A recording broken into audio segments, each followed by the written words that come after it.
Hola, soy Claudia Lagos y voy a presentar mi tarea para el Diplomado en Neuroeducación. Que nos va a acompañar un ratito de hoy, que es mi sobrina Magdalena Lagos. Hola. ¿Cierto? ¿Que tiene cuántos años, Magdalena? 7. 7 años. Magdalena me va a ayudar porque me interesa a mí saber y explicar las partes del cerebro que trabajan cuando se desarrolla el proceso lógico-matemático. ¿Ya? Todo el pensamiento lógico. Entonces, Magdalena, si yo te pido que me digas cuál es el número 2 con las manos, ¿qué haces tú? ¿Me muestras? ¿Qué me muestras? Dos dedos. 2 dedos. Y si ahora te pido, Magdalena, que estas flores, tú encierres 2 flores, ¿cómo las encerrarías? ¿Qué harías? Abre, perfecto. ¿Ya? ¿Cuántas flores encerraste? 2. 2. Y si ahora, Magdalena, te pido que en esa hoja dibujes el número 2 o cómo es el número 2. ¿Cuál es? ¿Qué haces? Muy bonito tu 2, ¿cierto? Entonces, Magdalena pasó de mostrar el número 2 a reconocer, representar el número 2, ¿cierto? En distintas formas. Y ahora, Magdalena, ¿qué número es ese? 2. 2. Y si te digo que le sumes 2 al 2, ¿qué colocarías ahí? ¿Ya? ¿Y qué nos va a dar, Magdalena? ¿Qué número es ese? 4. 4. Entonces, 2 más 2 es igual a 4. ¿ya? Entonces, ¿cómo se desarrolla? ¿Qué partes del cerebro trabajan para que Magdalena sea capaz de reconocer, ¿cierto? Interpretar y utilizar el número 2? Es lo que me interesa saber en qué parte ocurre. Gracias, Magdalena. A mí me llama la atención qué partes del cerebro se activan cuando ocurre este trabajo.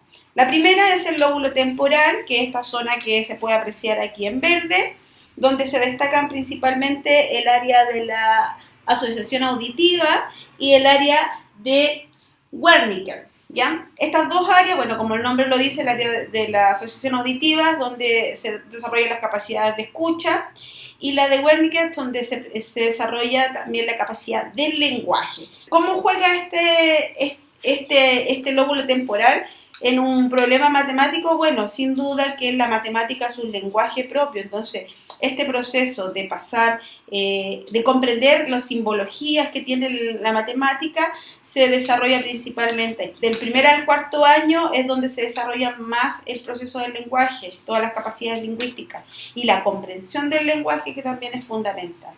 La otra parte que quiero presentarles es el lóbulo parietal izquierdo. Aquí está todo el lóbulo parietal, ¿cierto? Que está en gris, y parietal izquierdo, que como el nombre lo dice, se llama hacia la zona izquierda. Principalmente porque varios estudios han demostrado que cuando se hacen procesos matemáticos se activan muchas zonas del parietal izquierdo.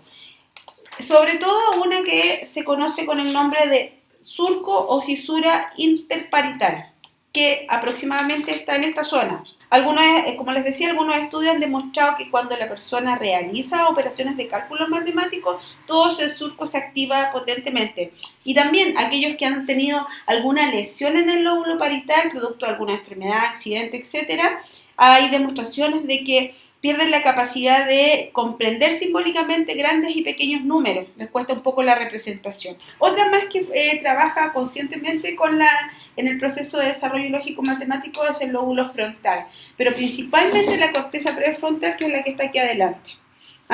La corteza prefrontal es donde ocurre el pensamiento lógico-matemático y la resolución de problemas. De los 0 a los 2 años se ha desarrollado aproximadamente el 40% de las capacidades de la corteza prefrontal, y de los 10 a los 12 años donde se potencia mejor el desarrollo de esta zona. Por lo tanto, los niños tienen la mayor capacidad para resolver problemas matemáticos en distintos niveles de complejidad. Y si bien se sigue desarrollando después de la adolescencia, hasta más o menos los 24 años, su desarrollo es más paulatino, ¿cierto? Más mesurado. Aquí también se da todos los rasgos de personalidad, los rasgos del humor, ¿cierto? El comportamiento. Finalmente, una cuarta estructura del cerebro que quiero presentar es la corteza motora, ¿ya? Aquí en esa zona. Y aquí, en esa corteza, es donde ocurre, como el nombre lo dice, la movilización, la articulación. Generalmente cuando nosotros trabajamos un problema matemático, después de la memoria, después de la comprensión, después del uso del lenguaje, después de la resolución, finalmente lo ejecutamos y lo materializamos a través del movimiento. Y son las 4 partes que a mí me resultaron bastante más interesantes debido a la cercanía con la resolución de problemas matemáticos y la lógica matemática. Gracias.